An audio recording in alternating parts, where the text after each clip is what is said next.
transitions more into basketball, because the whole point of this series is I I really really do want to kind of tear down the barrier between person on TV and performer on TV and human, and help fans understand that these people are real, they're human, they have emotions and all that stuff. But I also do want to talk about basketball at the same time. So you said you called your wife, you know this is going to be different. Ohio State goes 17-15 last year, misses the NCAA tournament, maybe a win away from the tournament, but a really, really deflating loss to Iowa in the Big Ten tournament. So you say things are going to be different.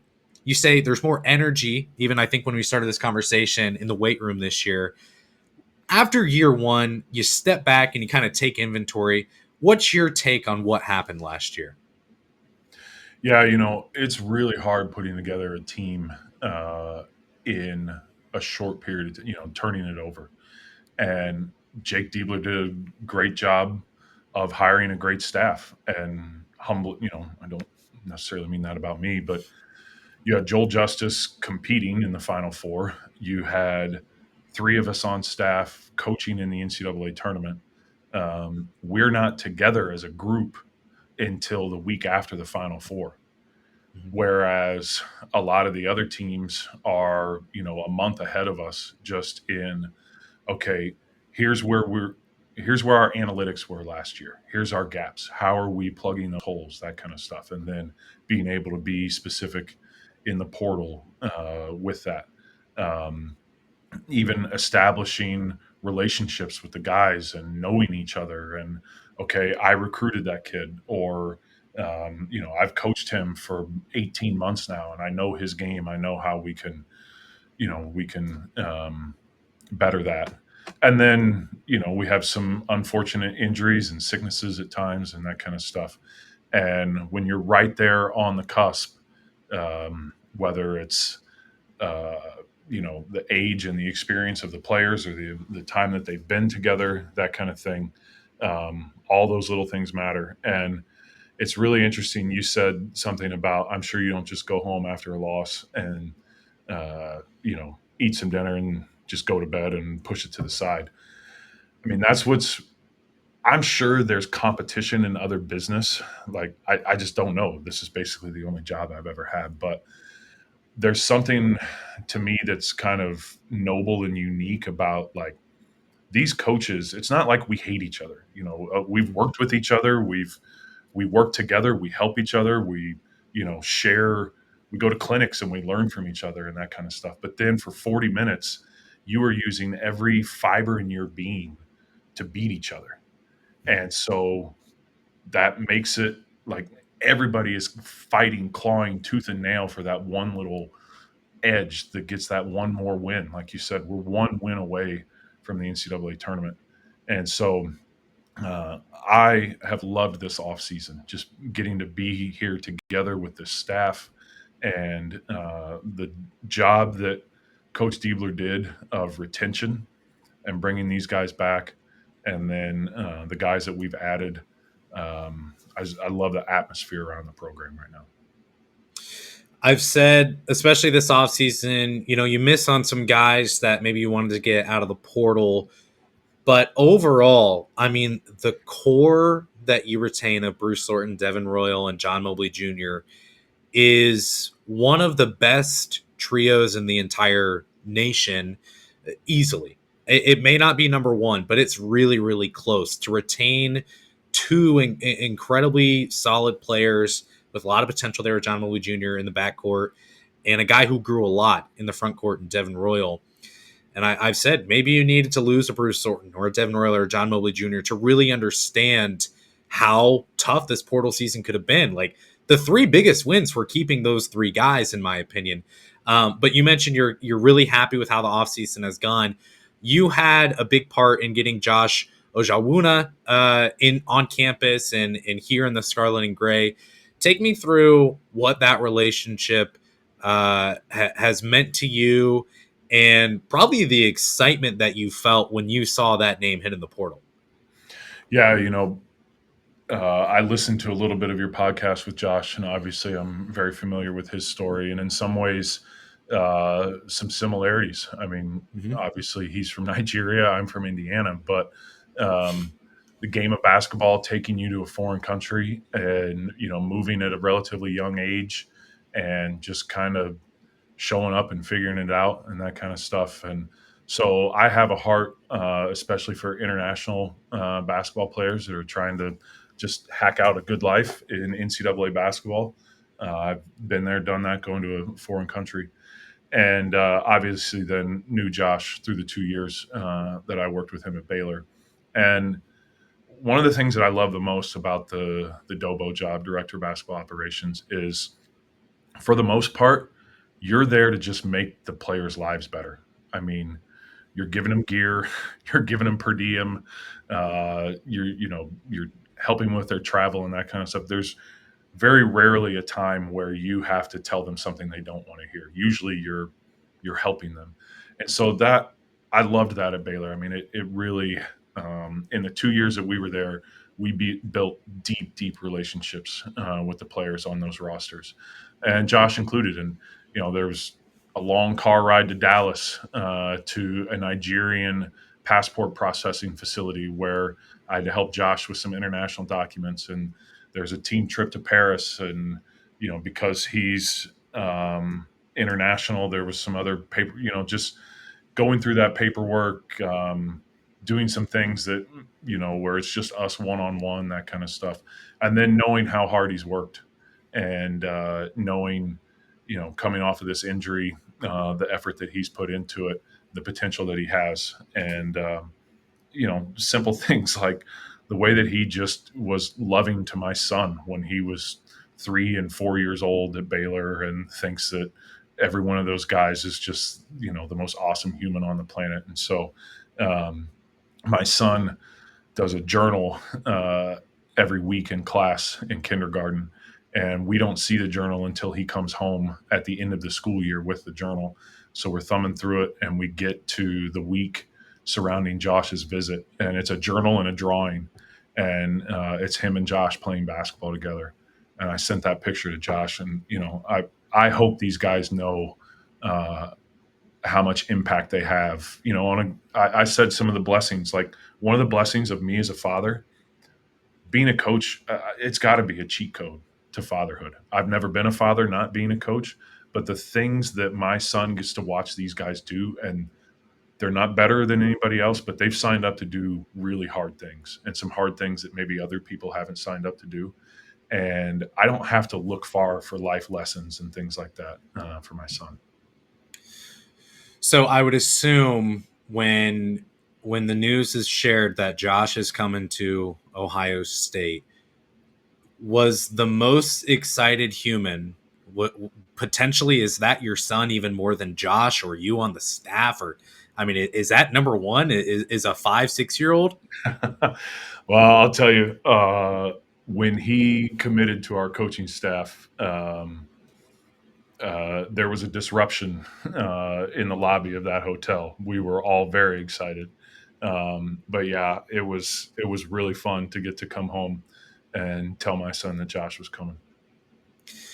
Give me a peek behind the curtain, if you can, on the portal for you as an assistant coach. I can't imagine how exhausting it is those first couple of weeks where name enter. I mean, just thousands upon thousands of names enter the portal. How do you, as a coaching staff, identify who we want to go after, and how do you get in touch quick enough to where you can actually make a play at that player? Yeah, yeah. So there's an electronic process to the portal that helps. Like their name goes in, there's contact information there and that kind of stuff. For me personally, um, although I regret every time that we have to move, and we are not moving from here. My mother-in-law has made that very clear. Um, my wife is from the north side of Cincinnati, and we have family here in Upper Arlington, and so it has been told to me that this is my last stop in my coaching career. Okay. But the moves have allowed me to have a wide net of relationships around the country, and so when a young man hits the portal and we have that contact information, we're speaking to him, odds are myself or again the incredible staff that Coach Diebler has built here and the wide web of contacts that we have, the places we've been all over the country, we know somebody that knows that young man or his AAU coach or his college coach or his high school coach or trainer or something. And so it's intel gathering. What was once a 2+ year process is now distilled down into maybe 7 days, sometimes less. And so, how are we going to get the same information on the young man, try to build a relationship, try to figure out a fit, that kind of stuff? And so, it's everything from, those phone calls, those interactions. It's a lot of watching film. It's, figuring out the type of person he is, the type of person he's surrounded by. And then, I think there's a lot of college coaches out there right now that are really picking the brain of NBA scouts because that's their job, right? Like everywhere I've worked, you have scouts come in and they're asking questions about the players on your team and whether they should draft them and that kind of stuff. And so just learning like what questions elicit good answers and good information, what doesn't matter in this process, that kind of stuff. You also have to balance, this is just an extreme sport of speed dating, essentially, where you got to figure out what they're looking for, but you also have to make sure it's a fit for your program, for your culture. So, do you have any ways as a coaching staff that you really make sure that happens when talking with the individual? I know you collect as much intel as possible, but at some point you got to have a conversation and make sure you're on the same page with that player. Yeah. Yeah, there's Zooms and things like that where you just get to interact with each other, see each other on the screen. If possible, you go meet in person and try to build a relationship that way. There are some um, services out there now that people are investing in to um, kind of get some like profiles on people, psychological profiles, that kind of stuff. Uh, get the young man to answer some questions and learn a little bit about, just his personality assessment, that kind of thing. And it's like you said, that there are many different ways to win a basketball game. I mean, for years, Baylor won games by playing the 11-1-1-3 zone. I mean, Rick Pitino used to press, Bob Huggins pressed. Obviously, you had two contrasting styles in the national championship game. I mean, you've got this highly analytical, offensive minded team in Florida, and you have this super tough defensive minded team in Houston. And every team in America wanted to be where those two teams were on that Monday night in April. But Kelvin Sampson doesn't want to coach basketball the way that Todd Golden does, and vice versa. And it's just the same way. Like some guys don't want to play in a system, or some guys are specifically looking for a system, or the system that you run might be perfect for this player and not perfect for that player. It doesn't make one better than the other. It's just fit. And so that's one of the things too is okay, here's a really good player with really good numbers that just hit the portal. But based upon what we have coming back, um, some guys aren't looking to come to a place where you have a similar position coming back, that kind of thing, or big time, whatever it may be. And so you got to find that fit. All right, let's move in a different direction here. I asked Josh some similar types of questions. I'm now going to ask some unique questions to you. So first, let's imagine a world where you grew up and you were a spectacular basketball player, even more than you were already in high school, and you make it to the D1 level at Ohio State or anywhere else. And the NIL era actually exists for you at your age.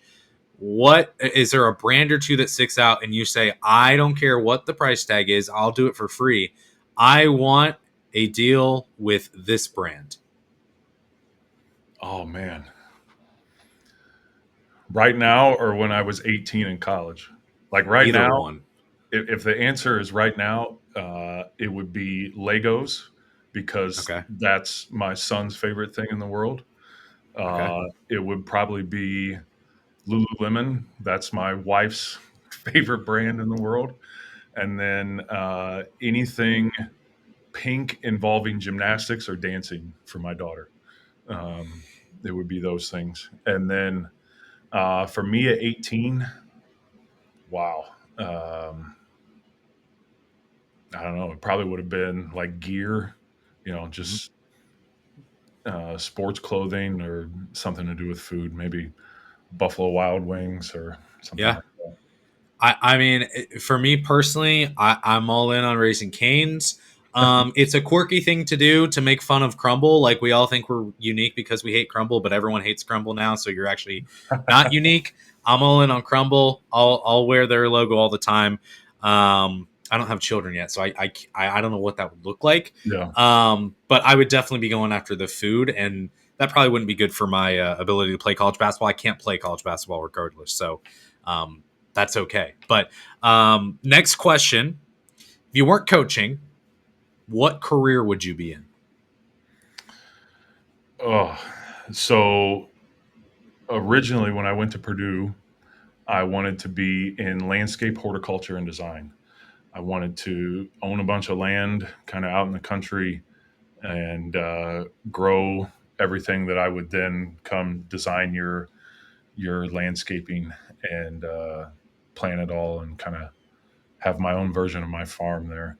But now, after my life experiences, if I wasn't in coaching, it would definitely involve something international.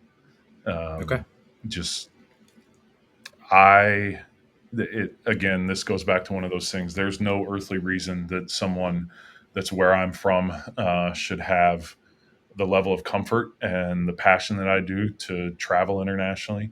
But I mean, even my brother, he works at the University of Tennessee for a long time, was in their international student services. He lived in Europe for a few years and probably has more passport stamps in his passport than I do.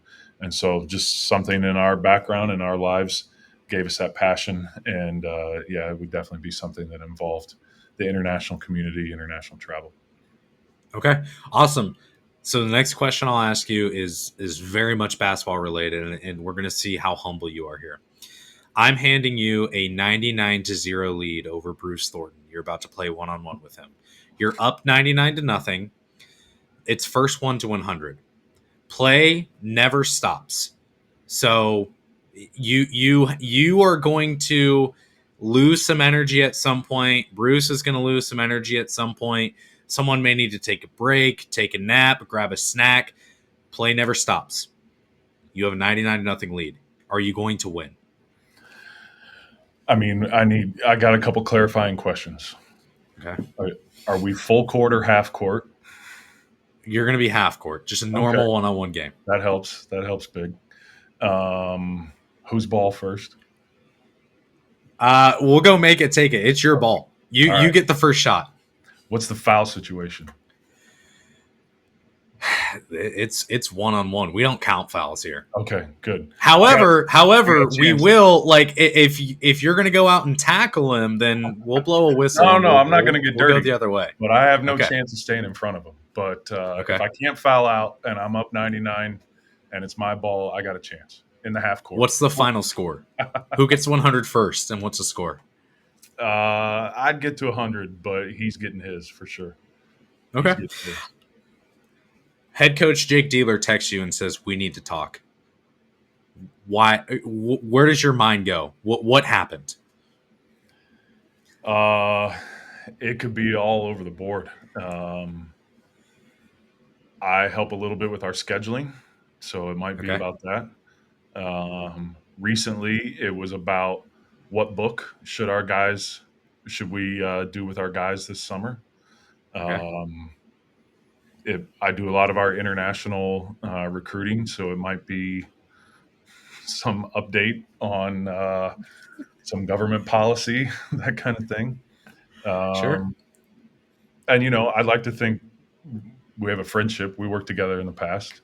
Um, there's been a couple times where, I mean, shoot, I helped him build some planter boxes in his backyard. It might be what drill bit do I use for this? So hopefully it's You're not. you're telling me Coach Dealer's going to text you and say we need to talk. You run to his office and he's saying, "I'm really struggling with the drill bit here. Can you help me with this? I can't figure this out." Yeah, I'm gonna choose a pot. Like I'm gonna have the confidence that I didn't screw something up. He didn't call Okay, me in there because I. Yeah. that's fine. That's fair. Yeah. Okay, last question, and then we'll get into a couple really quick ones. Any player, any coach you pick, who should absolutely never be mic'd up in a game this upcoming year? Mm. I'm gonna go with Colin White for one specific story. Okay. We made an elementary school visit not long ago, and I told all the guys, you all have to finish by giving a piece of advice, and you can't repeat. And so there were like 6 or 7 guys there, and he's the last one. And the microphone gets to him, and he says, just go do what you want to do. These are like fourth graders. Like Mm-hmm. when an adult tells you don't do something or you can't do it, don't listen to them. Just do it. Yeah. And I understand the sentiment, like Colin and I tell him all the time, we're pretty similar, buddy. Like we're from small towns. I'm sure there are a lot of people when you were growing up that said you'll never make it to be, but like, people from small town and, you don't have what it takes and you should give up on that dream. That's what he was intending to say, but it came out to the group of fourth graders. Yeah. Don't listen to the adults in your life.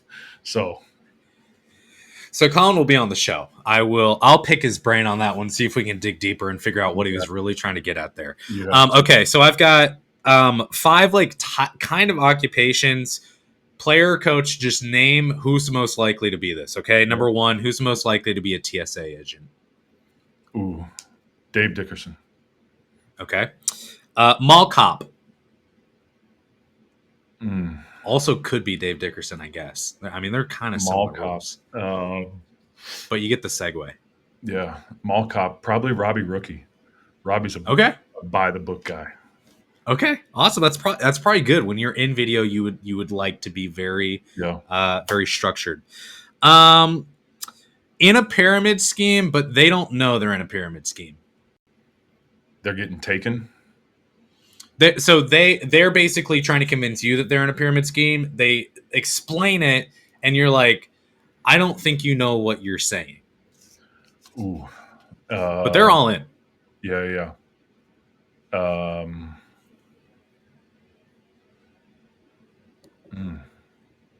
Maybe Dev. Okay. Devin, this is now. So we've only done summer guest series guests twice. Devin is getting brought up a fair amount of times, and it's not usually where you want to be brought up. So we'll chew on that later. We'll just do one more here. Who's going to have a YouTube channel focused specifically on conspiracy theories? Jake Diebler. Really? Is there one that he's all in on? No hesitation. Like is he telling you guys like, but like he loves just talking about that kind of stuff. Here's how we're going to defend this guard. We've got to focus on this, this, and this in this game. And by the way, the moon landing never actually happened. Yep. Just so you guys know. All right, Coach, I'll get you out of here on this. You've been here for a while. I really appreciate it. What's your message to Buckeye Nation for 2025? I said it before. I've been in every Power 5 league in America. I've experienced a lot of college basketball, and the best thing that you can have in collegiate athletics is a passionate fan base like this. And I can tell you that there's a level of excitement around this program, the pieces that were retained, the pieces that were brought in, and we're ready to get after it. And we're thankful for the people that have a passion and a support for the Buckeyes. And we're looking forward to the product that we're going to put on the court. Awesome. Thank you so much, Coach. It's been a pleasure having you here for an hour. A lot of great stuff. Good luck in 2025.